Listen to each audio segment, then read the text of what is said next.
আজি দেওবাৰৰ সন্ধিয়াটোত প্ৰথমতে মই নিজৰ কিতাপখন দেখুৱালোঁ অসমীয়া চুটি গল্প বেজবৰুৱাৰ পৰা সাম্প্ৰতিকলৈ। তাত কেইবাজনো খুব সুপ্ৰতিষ্ঠিত লেখকে লিখিছে, তেওঁলোকৰ কথা মই ক'বলৈ লৈছোঁ। আৰু এইটো কেনেকুৱা দেখিছে, ভূটানৰ পৰা আনিছিলোঁ কাপ।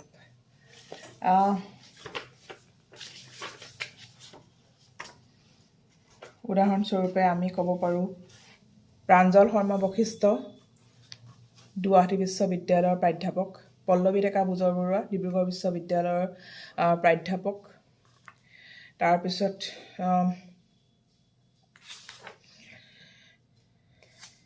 তেনেকৈ চিত্ৰজিৎ শইকীয়া, তেওঁ দুলীয়াজান মহাবিদ্যালয়ৰ অধ্যাপক।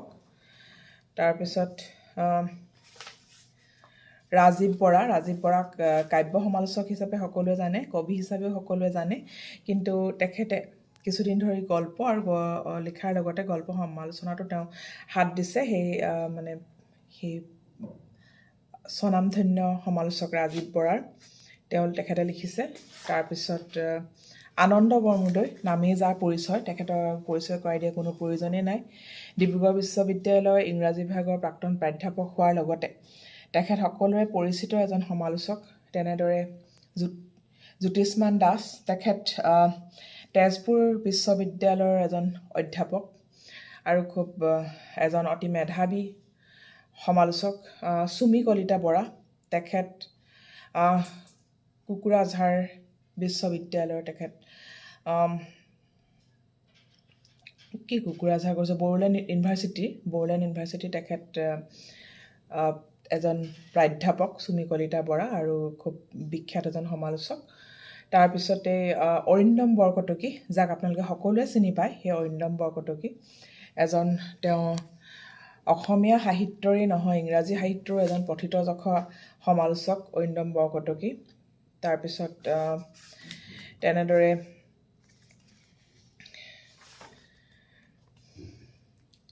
অৰবিন্দ ৰাজখোৱা,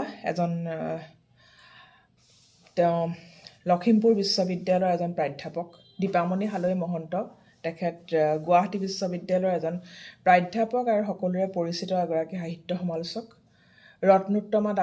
ৰত্নোত্তমা দাস দিল্লী বিশ্ববিদ্যালয়ৰ MIL বিভাগৰ এগৰাকী প্ৰাধ্যাপক। গতিকে এনেদৰেই।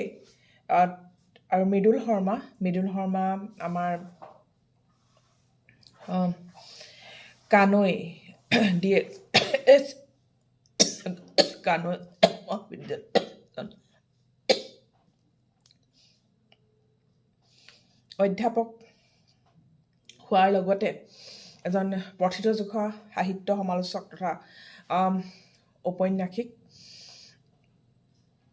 তাৰোপৰি উৎপল মেচ, লিপিমণি দত্ত, তাৰপিছত যদুমণি গগৈ, যি আমাৰ তেওঁ এগৰাকী এখন বিশ্ববিদ্যালয়ৰ তেওঁ অধ্যাপক। আদিত্য হাজৰিকা, এজন অধ্যাপক। তেনেদৰে জ্যোতিৰঞ্জন মিলি, এজন অধ্যাপক। তেনেদৰে বিভিন্ন অধ্যাপক আৰু বিনি শইকীয়া, এগৰাকী অধ্যাপক। তেনেদৰে বিভিন্ন অধ্যাপক, ছিনিয়ৰ অধ্যাপক, সাহিত্য সমালোচকে আমাৰ এইখনলৈ বৰঙণি আগবঢ়াইছে। তেওঁলোকে অতিশয় কৃতজ্ঞ কৰিছে। মই পিছে বেলেগ এটা কথা আজিৰ দিনটোত উপস্থাপন, এইখন মোৰ ফটো পিছফালে। আৰু এইখনৰ দ্বিতীয় খণ্ডটো, যিটো সাম্প্ৰতিক অসমীয়া গল্প, সেইখিনিয়ে কাম একেবাৰে অন্তিম পৰ্যায়ত আছে, সেইটো ওলাব সোনকালে। এতিয়া বেলেগ এটা কথা ক'বলৈ লৈছিলোঁ। মই দেখা পাইছোঁ এটা কথা, যে আমাৰ সমাজত এনেকুৱা এটা পুৰুষতান্ত্ৰিক মনোভাৱ আছে। পুৰুষতান্ত্ৰিক আপোনালোকে জানে যে এনেকুৱা এখন সমাজ, য'ত সমাজৰ সকলো উৎপাদন, সমাজৰ সকলো ক্ষমতা কেৱল পুৰুষৰ হাতত থকাটো বিচাৰে। এনেকুৱা এখন সমাজত আমি বাস কৰোঁ, য'ত নাৰীৰ উচ্চ শিক্ষাৰ পৰিৱৰ্তে নাৰীৰ বিয়া দিয়াক গুৰুত্ব দিয়া হয়। গতিকে কি হৈছে, মই কেলৈ এইখিনি কথা ক'লোঁ, মোৰ বহুত বিবাহ বিচ্ছেদ হ'বলগীয়া ছোৱালীয়ে মোক যোগাযোগ কৰে, সংসাৰ ভাগি যাব পৰা ছোৱালীয়ে মোক যোগাযোগ কৰে, আৰু মহিলাই মোক যোগাযোগ কৰে আৰু কয় যে তেওঁলোকৰ এটা নতুন জীৱন আৰম্ভ কৰিবলৈ এটা নতুন জীৱন আৰম্ভ কৰিবৰ কাৰণে সদায় আটাইতকৈ ডাঙৰ যিটো সম্বল সেইটো হৈছে শিক্ষা আৰু টকা পইচা, নহয় জানো, অৰ্থনৈতিক স্বাৱলম্বিতা। কিন্তু পৰ্যাপ্ত টকা আৰু তেনেকুৱা উচ্চ শিক্ষা নথকাৰ কাৰণে বহুত সময়ত তেওঁলোকে কি কৰে যে জীৱন সংগীৰ অথবা শাহুৱেক শহুৰেকৰ বিভিন্ন ধৰণৰ অত্যাচাৰ সহিয়ে তেওঁলোক থাকিবলগীয়া হয়। গতিকে আৰু আমাৰ সমাজখনত এটা অদ্ভুত কথা আছে যে আমি ছোৱালীজনীক পঢ়ুৱাবলৈ যাওঁতে যদি কিবা খৰচ হয় আমি সুধিবলৈ বেয়া পাওঁ। ইমান এনেকৈ পঢ়িলে মানে এনেকৈ খৰচ হ'ব, খৰচটো দিবলৈ বেয়া পাওঁ। অথচ শান্তি বিয়াখন ডাঙৰকৈ পাতিবলৈ আমি ভাল পাওঁ, বা এনেই বিয়াখনো ডাঙৰকৈ পাতিবলৈ আমি ভাল পাওঁ। তেতিয়া আমি লাখ লাখ টকা খৰচ কৰোঁতে আমাৰ গাত নালাগে। কিন্তু ছোৱালীজনীক যেতিয়া উচ্চ শিক্ষা দিবৰ কাৰণে যেতিয়া খৰচ হয় তেতিয়া আমি কওঁ যে ছোৱালীক ইমান পঢ়ুৱাৰ খৰচ নকৰোঁ, কাৰণ বিয়াহে দিব লাগিব, বেলেগখন ঘৰলৈহে গুচি যাব। গতিকে সেইবুলি আমি ছোৱালীজনীক পঢ়া শুনাত গুৰুত্ব নিদিওঁ, ছোৱালীজনীক অৰ্থনৈতিকভাৱে স্বাৱলম্বী হোৱাত গুৰুত্ব নিদিওঁ। আৰু সেইকাৰণে ফলশ্ৰুতিত কি হয় যে যেতিয়া তেওঁলোকৰ জীৱনত কিবা বিপৰ্যয় আহে তেওঁলোক সম্পূৰ্ণৰূপে ভাগি পৰে। কাৰণ আটাইতকৈ ডাঙৰ যিটো শক্তি, শুনিবলৈ হয়তো বেয়া পাব, মানুহে ক'ব যে টকা পইচা চব নহয়, একেবাৰে টকা পইচা চব নহয়। কিন্তু টকা পইচাই মানুহক সাহস যোগায়, টকা পইচাই মানুহক আত্মবিশ্বাসী কৰে, আৰু উচ্চ শিক্ষাই কি কৰে মানুহক খুব বেছি যোগ্য কৰি তোলে। আৰু এটা কথা কি হয় যে টকা পইচা সপোন পূৰণৰ কাৰণে মানুহক সাহস যোগায়। গতিকে টকা পইচা আৰু উচ্চ শিক্ষা সেই দুয়োটা যেতিয়া নাথাকিব তেতিয়া ছোৱালীজনী কেনেকৈ স্বাৱলম্বী হ'ব? তেতিয়া তেওঁ এখন লাগিলে সেই যে আগৰ দিনত যিটো কথা কৈছিলে যে জমে নিলেও নিয়া, জোঁৱাই নিলেও নিয়া, তেনেকুৱা এটাতে তেওঁলোক থাকিব নালাগিব জানো? এতিয়া অৱশ্যে কথাবোৰ বহুত সলনি হৈছে। আমি বহুততে তেনেকৈ দেখিছোঁ যে বিবাহ বিচ্ছেদিত কন্যাক খুব ধুনীয়াকৈ ঘৰখনে পুনৰ আদৰি লৈছে, বা তেওঁলোকৰ আকৌ নতুনকৈ বিয়াও হৈছে। মোৰ দুগৰাকী ভণ্টিৰ বিবাহ বিচ্ছেদৰ পিছত পুনৰ নতুনকৈ এতিয়া বিয়া হৈছে। মই ক'ব খোজা কথাটো হৈছে যে যিকোনো ধৰণে, যে নতুনকৈ বিয়া হোৱাই হওক বা নতুন ধৰণে অৰ্থনৈতিকভাৱে স্বাৱলম্বী হোৱা, যিকোনো কাম কৰিবলৈ কিন্তু মানুহক উচ্চ শিক্ষা আৰু স্বাৱলম্বিতা লাগিব, নহ'লে মানুহে নিজৰ সপোন কেতিয়াও পূৰ্ণ কৰিব নোৱাৰে।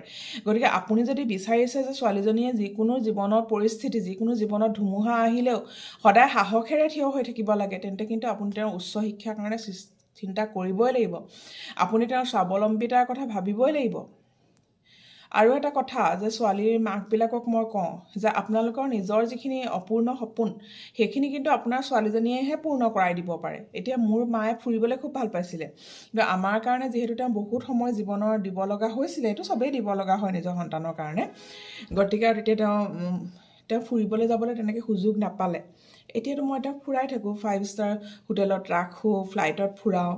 গতিকে মই এটা কথাই কৈছোঁ যে এইখিনি মই কিয় কৰিব পাৰিছোঁ, কাৰণ মোৰ মোটা অংকৰ দৰমহা আছে, সেইটো কাৰণে মই কৰিব পাৰিছোঁ।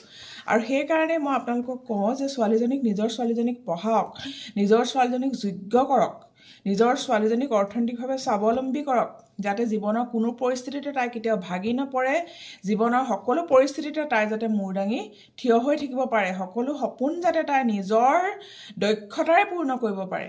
সেইখিনিকে ক'লোঁ, আজিলৈ ইয়াকে ক'লোঁ আৰু সামৰিছোঁ। পুনৰ আপোনালোকক এখন কিতাপখন দেখুৱালোঁ, অসমীয়া চুটিগল্প বেজবৰুৱাৰ পৰা সাম্প্ৰতিকলৈ, আৰু বহুত মৰম। আৰু মই এয়াই আশা কৰিম, মই যে ইমান সদায় মানে লিখি থাকোঁ, চিঞৰি থাকোঁ, ইমান মানুহৰ পৰা মই মানসিক নিৰ্যাতন পোৱাৰ পিছতো এনেকৈ লিখাৰ কাৰণে মই কেলৈ কওঁ, কাৰণ মই বিচাৰোঁ যে আমাৰ নাৰীসকল শক্তিশালী হওক, মোৰ পিছৰ জেনেৰেশ্যনৰ ছোৱালীবিলাকৰ উচ্চ শিক্ষাত মাক দেউতাকে গুৰুত্ব দিয়ক, তেওঁলোকৰ স্বাৱলম্বিতাত গুৰুত্ব দিয়ক। আৰু সেইকাৰণে মই নাৰীবাদী মানুহ হিচাপে সদায় এইখিনি কাম মই কৰিয়ে থাকিম। সদায় মই নাৰীৰ স্বাৱলম্বিতাৰ কাৰণে, নাৰীৰ সবলীকৰণৰ কাৰণে নিজৰ কলমেৰে, নিজৰ কণ্ঠেৰে মই সদায় চেষ্টা কৰিম। আৰু মোৰ জীৱনটোৱে সকলোৰে কাৰণে নাৰীৰ স্বাৱলম্বিতাৰ, নাৰীৰ সাহসৰ এটা উদাহৰণ হৈ ৰওক, সেয়াই মই বিচাৰিম। ইয়াকে কৈ আজিলৈ সামৰিছোঁ। বহুত মৰম আৰু শুভৰাত্ৰি। ধন্যবাদ।